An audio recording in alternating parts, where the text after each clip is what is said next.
Rachel Hammond had stopped expecting surprises from the You came world. for them, didn't you, At Mama? 61, after 3 decades in the backcountry and the last 20 years living alone on the edge of Glacier Ridge National Park, she thought she'd seen it all. Death, birth, wild rescues, slow recoveries, the kind of quiet heartbreak that didn't make the headlines.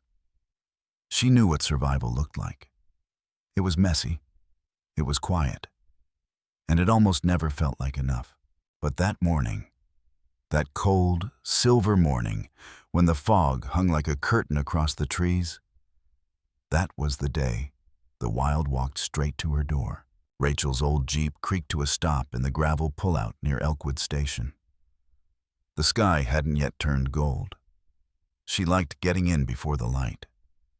There was something comforting about shadows that hadn't yet made up their minds.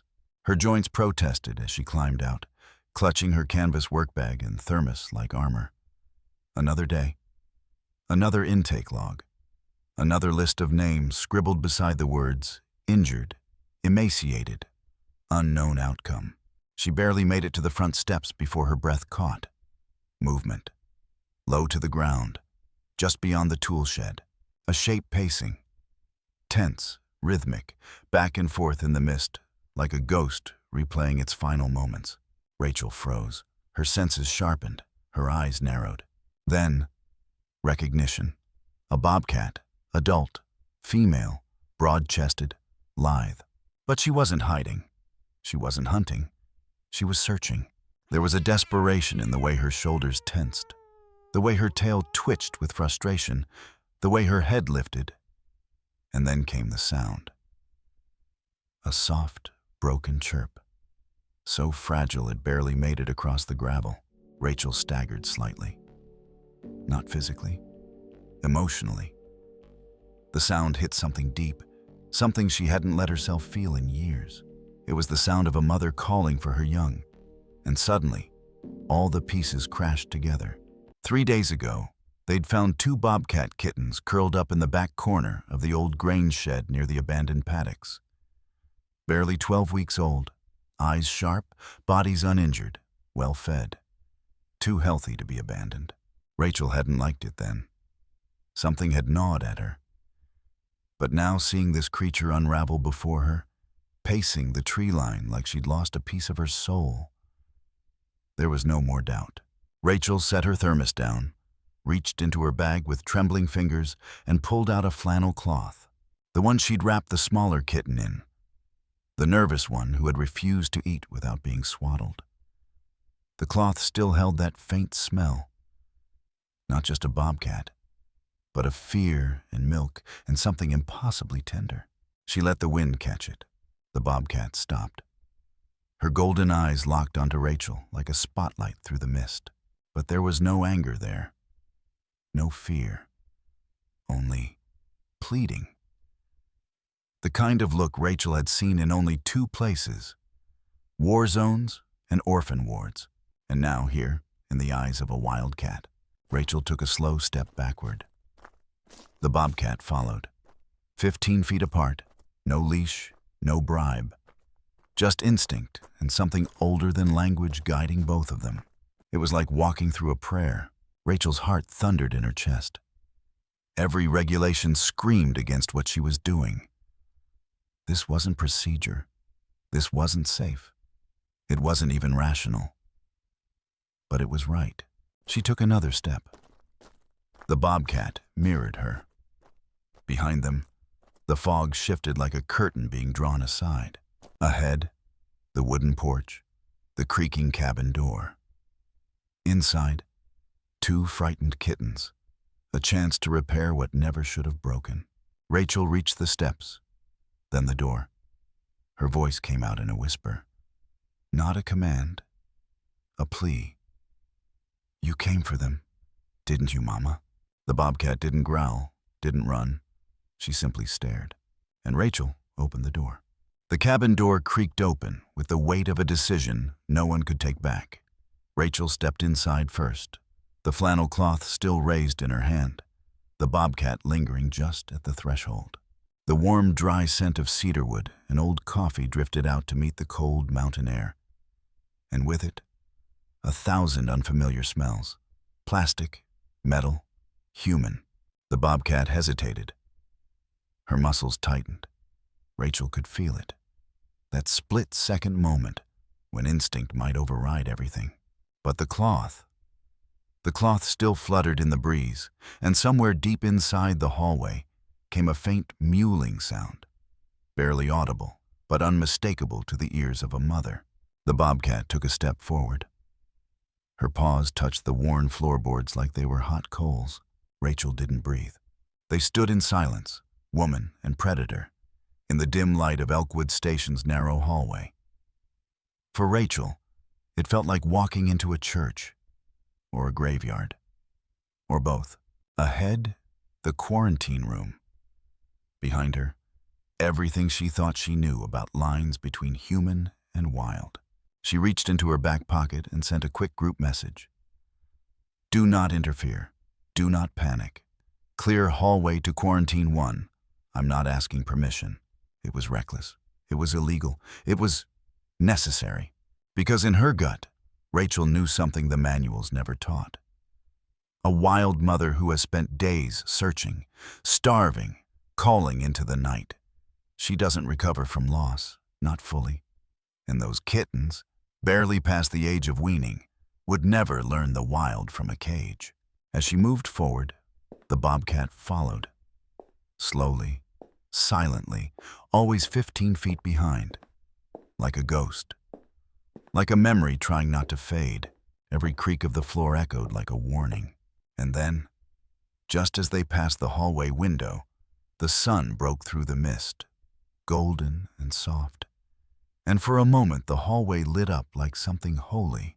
Rachel didn't believe in signs. But she noticed them anyway. A door creaked upstairs, one of the interns peeking down. A pair of eyes widened. A coffee mug clattered to the floor. But no one screamed. No one ran. The staff, to their credit, had read the message, and somehow they understood. At the end of the hallway, a soft, familiar sound rose. Higher now. The kittens. Crying. The bobcat froze. Her ears twitched. Her tail stiffened. And then came the sound. Low, rising, trembling with urgency. Chirrup, chirrup. A call made of both agony and relief. Rachel felt her throat tighten. This was no longer a story about rescue. It was a story about reunion. About something broken trying to stitch itself back together. She reached the quarantine room door and unlocked it with fingers that wouldn't stop shaking. She glanced back once. The bobcat was right behind her now. Closer than ever. No snarl, no crouch, no threat. Just a mother on the edge of everything. Rachel opened the door. Inside, the two kittens huddled near the wall. At first, they didn't move. But then the scent hit them. The sound. The presence. And they exploded. Tiny paws scrambled. Bodies collided. They threw themselves at the mesh of the enclosure, mewing so loudly it sounded almost human. And the mother? She broke. She rushed forward, letting out a deep, guttural sound that seemed to pull from the base of her spine. She shoved her face into theirs, letting them climb over her, crying, licking, biting, pressing. Her body trembled as she checked them, groomed them, pulled them close. Rachel stepped back, unable to speak. It was chaotic, messy, undignified. And it was the most beautiful thing Rachel had seen in 20 years. Tears streamed down her face. And when she turned, she wasn't alone. Faith stood at the doorway, hands over her mouth. Jeremy had appeared too, holding his phone with trembling fingers. Not to go viral, but to remember, to bear witness. Even old Ranger Thomas, gruff and unshakable, was there, eyes shining in the dusty light. No one said a word. They didn't have to, because some moments in life don't need permission. They just need heart. No one moved for what felt like hours. In reality, it was minutes. Long, still minutes where the air itself dared not intrude. The mother bobcat was curled in the corner of the quarantine room now. her body wrapped tightly around the two kittens who had buried themselves in her fur. She licked them with slow, methodical strokes, pausing only to nose them, as if to reassure herself they were real, present, still hers. Rachel stood at the threshold, unsure of what came next. Every manual she'd ever studied, every lecture, every training module, had failed to prepare her for this. The aftermath of doing the right thing in the wrong way. Behind her, the hallway remained silent. Finally, Ranger Thomas cleared his throat. His voice cracked when he spoke. "Well," he said softly, "I guess the decision's been made." Rachel nodded, unable to trust her voice. And then the work began. What had started as a breach of protocol quietly transformed into a coordinated mission. Faith disappeared into the staff room, returning with forms and a pen. Jeremy headed to the garage to prep the transport crate. Ranger Thomas radioed the park vet while simultaneously texting the wildlife relocation officer. Dr. Avery was already en route, having heard about some kind of commotion involving Rachel and a wildcat. And by the time she arrived 20 minutes later, the team was operating like a well-oiled machine powered entirely by heart. Dr. Avery didn't ask questions. She knelt beside the enclosure, watched the mother bobcat's calm, guarded eyes, then gave a quiet nod of approval. "She's lost weight," the vet murmured, "but she's stable. And those two? Fat and furious. That's a good sign." Rachel gave a weak chuckle. "We were just keeping them warm for her." As the team gathered around the station's large wooden table, a map was unrolled and spread flat. Rachel traced a trail with her finger. From the grain shed where the kittens had been found to the overgrown creek bed just beyond Cinder Ridge. "I'm betting she brought them down from here," she said, pointing toward a dense stretch of pine above a natural spring. "Something spooked them. Maybe the thunderstorm last Thursday night. Maybe coyotes. But if we're lucky, she'll recognize it. It's still her territory." Thomas leaned over the map, frowning. "You think she'll stay?" Rachel didn't answer right away. She looked out the window at the trees, at the wilderness that had taken so much, but also, today, had given something back. "I think she'll take them where they belong," she said at last. And that was never here. It was hard to say goodbye to them. Even in the short time they'd been at Elkwood Station, the kittens had become familiar, part of the rhythm. Tiny, untamed heartbeats tucked into the daily noise of logs and radio chatter. They had cried every time the lights turned off at night. They had purred, or something close to it, when Faith brought them soft towels to knead. Letting go wasn't just protocol. It was right. But it still hurt. They moved quietly, carrying the crate to Rachel's Jeep with the reverence of a funeral procession. The mother bobcat stayed pressed against her kittens the whole time, her golden eyes watchful but not afraid. She trusted them. And somehow, that made it even harder. As they drove up the old Ranger Road, the station disappeared behind a curve, swallowed by trees. Rachel kept her hands tight on the steering wheel, eyes fixed on the narrow path ahead, her throat burning. Beside her, Dr. Avery sat in silence, one hand gently bracing the crate as the Jeep bounced over rocks and dips in the dirt road. "You okay?" she asked after a while. Rachel didn't look away from the road. "Yeah," she said softly. I've done this work for a long time. But I've never felt like I was the one being watched and chosen." Dr. Avery didn't speak for a long time. Then she said, "She knew who to follow." The Jeep rumbled to a stop at the mouth of a hidden clearing, a place only a handful of rangers knew existed. It wasn't on tourist maps, no trail signs, no bench, just a patch of untouched forest where the pine canopy opened to let in the sky, and the ground sloped gently toward a spring-fed creek still singing beneath early autumn frost. Rachel turned off the ignition and just sat there for a moment, listening. Birdsong, wind, and the rhythmic sound of tiny claws inside the crate behind her. Dr. Avery opened the door and stepped out first. The air was crisp, wrapped in the scent of moss and cold water. Rachel followed, her boots crunching softly on pine needles as she circled to the rear hatch. There they were, the mother and her 2 kittens pressed close. The little ones were twitching now, not in fear, but in curiosity, their noses working overtime, sniffing the air like they recognized something that pulsed in their blood. Home. Jeremy and Faith arrived moments later, having hiked the last mile up from the trailhead with a radio, med kit, and 2 field cameras strapped to their backs. No one said much. It felt sacred, like raising your voice might break something fragile hanging in the trees. Rachel lifted the crate carefully and placed it facing the tree line. Dr. Avery crouched beside her. "Do you want to open it?" Rachel hesitated. She had spent her life opening gates for creatures who didn't always get the chance to run free again. But this wasn't just opening a gate. It was surrendering. Not control, not responsibility. Sorrow. She knelt, her hand on the latch, her voice so quiet it was barely there.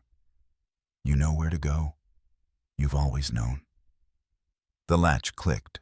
At first, nothing. Then the mother bobcat stepped forward, slow and soundless. She emerged into the clearing like she belonged to it, like she was being returned to the page of a story someone else had ripped her from. She paused at the edge of the shadows, looked back, and Rachel saw it again. Those eyes. Not tamed, not thankful, but knowing. Then the kittens tumbled out behind her. Awkward, joyful. They darted ahead and then back again, weaving around her legs. One of them mewed. She chirped in response and vanished into the pines. Gone. Just like that. Rachel stayed kneeling long after the others had stood. Her knees ached. Her hands were cold. But she couldn't move. Because the part no one tells you is this. Even when everything ends exactly the way it should, it can still leave you aching. Faith came over and placed a gentle hand on Rachel's shoulder. "You okay?" Rachel nodded. "It's just, sometimes you care for something you were never meant to keep. And when it goes, it takes a part of you with it." Faith didn't respond with words. She didn't have to. The group packed up slowly, leaving behind nothing but the faint imprint of tire tracks and the invisible echo of paws in the soil. As they turned back toward the Jeep, Rachel took one last look at the tree line. Nothing moved, but somehow, it didn't feel empty. It felt whole. The following morning, frost rimmed the porch rail of Rachel's cabin, and the mist clung stubbornly to the treetops like a secret it didn't want to give up. She sipped her coffee in silence, her fingers wrapped around the mug as if it could keep more than just her hands warm. The woods were quiet, still, but not the kind of silence that comes from absence. It was the kind that settles after something sacred has passed through. Rachel set her mug down and stepped into her boots. She wasn't headed anywhere in particular, just walking. That's what she did when the ache got heavy, when the loss of something beautiful, even if it had only stayed a few days, left a hollow she couldn't quite name. Her legs took her down the slope behind Elkwood Station, toward the old grain shed where the kittens had first been found. The sun was starting to rise, casting slow golden stripes across the dirt. That's when she saw them. Tracks, fresh, a larger set, round, clean, steady, and two smaller ones dancing beside them, overlapping each other, messy and full of life. The prints curved past the edge of the woods toward the building, and then veered off again. Not in panic, not in a rush, just a visit. Rachel dropped to one knee beside them, reached out and traced one print gently, as if afraid it might vanish if she breathed too hard. They had come back, just for a moment, just to pass through. She sat there a long while, watching the light move over the ground, listening for any sound. A twig crack, a rustle of underbrush, a chirp that wasn't a bird. But nothing came, and that was okay. Because sometimes love doesn't need to linger. Sometimes it just needs to leave a sign that it existed. that it remembered. Back at the station, things carried on. Paperwork, emails, trail camera footage. The video of the Bobcats' reunion had passed 600,000 views now, shared across forums and feeds that had nothing to do with wildlife. People called it a miracle, a moment of purity in a world they didn't recognize anymore. But for Rachel, it wasn't about the footage. It was about the feeling, about that moment, when a wild mother had looked her in the eye and said without saying a word, "You have what I need most in the world, and I trust you to give it back." And Rachel had. Not because it was safe, not because it was allowed, but because it was right. That evening, as dusk fell and the shadows lengthened across the porch, Rachel picked up a small wooden carving someone had left on her desk earlier that week. A bobcat, hand-carved, mid-step, head lifted. She ran her fingers across its smooth back and whispered, "Run far, stay wild, don't look back." And then she placed it by the window, where the moonlight could find it, just in case they ever passed by again, just in case they needed to know that someone still remembered.